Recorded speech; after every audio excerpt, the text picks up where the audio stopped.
आखिर वह खबर आ ही गई है जिसका इंतजार पूरे देश को था। जल्द ही भारत वह कामयाबी हासिल करेगा जिसके आगे चीन ही नहीं बल्कि पूरी दुनिया पीछे छूट जाएगी। जैसा कि दुनिया में महामारी फैलाने के बाद भी 2020 में चीन का विकास दर 2.3% रहा। हालांकि चीन का विकास दर इससे भी ज्यादा हो सकता था, लेकिन भारत और अमेरिका के दबाव ने ऐसा होने नहीं दिया। लेकिन अब इंटरनेशनल मॉनेटरी फंड यानी कि IMF ने भारत के विकास दर पे दुनिया के होश उड़ाने वाला खुलासा किया है। IMF ने कहा है कि 2021 में पहली तिमाही के बाद भारत की अर्थव्यवस्था तेजी से रफ्तार पकड़ेगी और भारत की GDP 11.5% की रफ्तार से आगे बढ़ेगी और भारत इतना तेजी से विकास करने वाला दुनिया का पहला देश होगा। लेकिन IMF और उनके जानकारों ने एक ऐसी बात कही है जो इस बात का भरोसा दिलाती है कि भारत की अर्थव्यवस्था सही दिशा में जा रही है और भारत की मौजूदा सरकार भी देश को $5 ट्रिलियन की इकोनॉमी बनाने के लिए सही दिशा में काम कर रही है।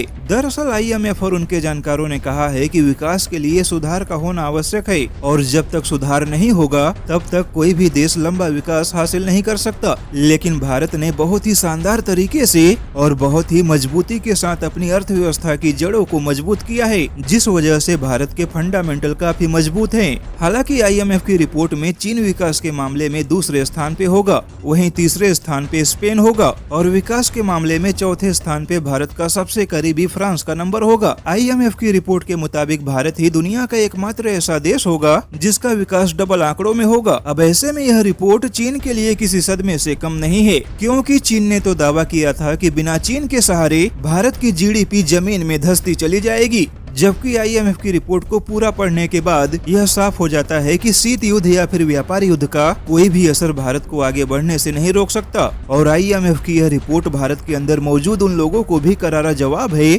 जो यह दावा कर रहे थे कि आर्थिक मोर्चे पर चीन से रिश्ते खराब करने से भारत को ही नुकसान होगा, क्योंकि चीन एक मजबूत वैश्विक सप्लाई चेन है। लेकिन अब IMF की भारत को लेकर पॉजिटिव रिपोर्ट ने इन सब की आवाज को बंद कर दिया है।